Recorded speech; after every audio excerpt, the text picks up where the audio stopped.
She said, then in spite of you, I got it. You know, you don't go fishing unless you got the right bait. These are just indicators that we're all traversing through so much of the same territory. And it's not even worth our time to play the Lone Ranger or Tonto or nobody loves me or God doesn't love me or I feel unjustly accused and picked on or nobody understands me. Not only that, nobody can understand me. Well, if the last part's true, get out of the understanding business because you can't communicate. Everybody misunderstands me and they're all going to misunderstand me. You'll be right now. Have a good time. When they misunderstand you, you go, one for me. But who really wants to win in terms of the negative qualities of life? Well, believe it or not, lots of people. They're out there keeping track of all the wrong they do to prove that they're worthless and they're no good. And then when somebody jumps on them and says, look, why don't you do what you're doing? They go, I just a mess up. I mess up all the time. I'm no good. I'm worthless. I tell myself that all the time. You don't have to tell me. I've told me. Then they think that justifies the excuse of non-performance. It doesn't. It just says, even when you perform under a handicap called your own thinking. I don't know if it makes sense to you, but when things are going bad for you and it's down and it's gloomy, bad time, you got to have a laugh handy. Why laugh? Things are bad. Just because they're bad. You've got to have a laugh there that you can start laughing to get yourself up from it. No, that wouldn't be honest. Don't worry about honesty, worry about laughing. No, they said things that hurt my feelings. I have a right to be hurt. I'm down. Okay, you have a right to be down, but how about having a right to laugh about being down? No, I didn't give myself that right. Do it now. No, kind of a nut do you think I am, living in a fantasy? When did this happen to you? 2 weeks ago. You're living a fantasy. It's over. I'm just giving you opportunity for a better fantasy. I'll go talk to him. You go to talk to him, find out what happened. It didn't happen the way that person said it happened. It happened the way that person felt that it happened. It had nothing to do with what happened. It didn't happen at all like that. Well, have I said anything to you that any of you have been able to recognize? Probably somebody's going, all of it. The good, the bad, I did them all, I'm doing them. If you did, you're probably having a greater enriched life because you're nurturing yourself through being on this razor's edge of pushing the edge to have more life, more experience. You keep pushing it. See, the bad news about 100% push out there is 100% loss. And some people will reflect upon, what if I lose it all? Whew.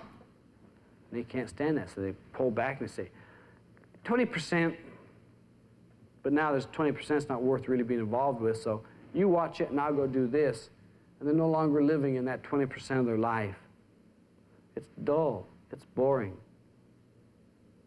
Once in a while they say, I wonder what's with the 20% that happened. They go back and the guy says, it's up to 100. He says, 100? Why didn't you call me and tell me? What if I lost it all? Well, you don't want to be losing your 20%. Yeah, but now I own that other. It's mine too. Here, take your 80%. I'll keep the 20. Or, I've had this 100% now for 10 years and I've really gained an awful lot from it. How could you live in something like that? It was your money. After I got your 20% back and we still had 100, it was their money. Well, it was their money. I figured we might as well gamble because if we lost come even. But I kept winning and winning because there's a real statement in that. You can't win more than you're willing to lose. Don't lose more than you can't afford to lose. So the idea of poor people having poor ways is quite accurate in the reflection of our life. I'm poor, I can't afford to lose much, so I just go a little bit. That little bit, for you, represents a little bit. Somebody who's extremely wealthy, their little bit, which in relativity is the same as your little bit, is way out here. When they lose, it's the same loss, it's a little bit. You're saying, their little bit, I'd love to have their little bit to lose. That's my gigantic win. That's my wildest fantasy to win that. I used to go to movies and they'd take these new cars, Cadillacs, Rolls Royce, whatever these cars, and they'd wreck them and burn them. And I go, why'd they do that? I could have used the car. They'd blow up houses and I go, I could have had that house. I'd love to live in it. I don't care where it was. I would have sold it. They blew it up. They burned it for a movie. For a lousy movie. The movie wasn't that good. And these things would happen, and I could see the immediate use based upon not having any. Then after you get quite a few cars, they burn an old car, and you go, yeah, it's similar to the one I got in my garage, but mine's better than that. No loss. See, the situation is the same thing, and I'm interpreting it according to the conditionness of my life, the conditions that I accepted, the conditions that I created, and what I control my life with. Those same conditions that I call free are my failures. One person asked a very great teacher, he said, how do I succeed? He said, double your failures and bring them to me. And the person started doubling their failures, and they had a lot of failures. And they finally showed up to the guy, and they said, you said to double my failures and bring them to you? I'm almost wiped out. Here are my failures. And I'd like to kill you with them. The person said, you now have experienced everything, and you can have great successes because you have the ability to handle them. And the guy took his last little bit and put it out, and it won, and it won, and it grew, and it grew, and he doubled his victories as he doubled his failures. And it wasn't too long till there were no failures. There were just experiences of learning of how not to do it. And he stayed out of the how not to do's, and he was learning of the how to do's. There were so many more than he had experienced. His life was vital and dynamic. What am I going to learn today to make this thing bigger for more people? Enthusiasm, he didn't have to build up enthusiasm. He opened his eyes. The enthusiasm was out there. And it's going on to this day, and it's been going on for 10 or 15 years. And that's all inherent within us. By looking at the magic of our attitude, by looking at the magic of our existence, by sitting down. If you want to play a guitar, don't think about it. Get a guitar and strum it. Get a piano and play it. If you want to dance, start dancing. You don't have to repeat the steps. Nobody says you have to repeat anything perfectly. Just start doing it. At some point, the repetitions will show up. That just shows you're not being creative. Or maybe you're now getting a uniform to teach it to somebody else.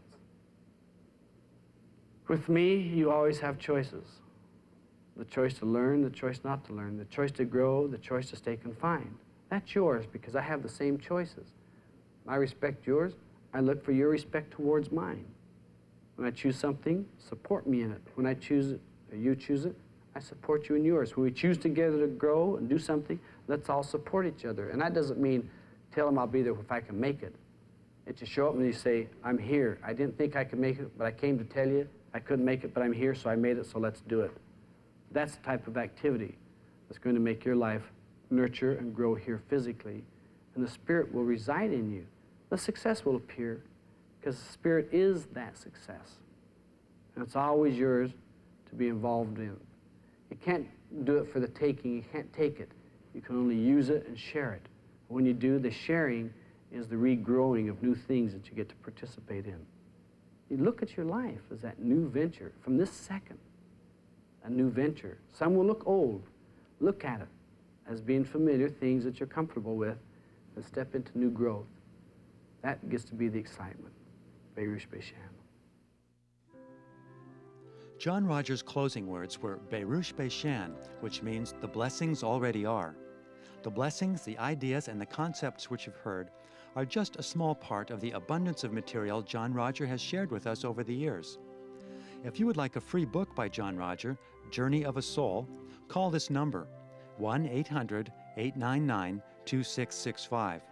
You can send email to servicedesk@msia.org or write to That Which Is, Post Office Box 513935, Los Angeles, California, zip code 90051-1935. This has been That Which Is with John Roger. Thanks for joining us.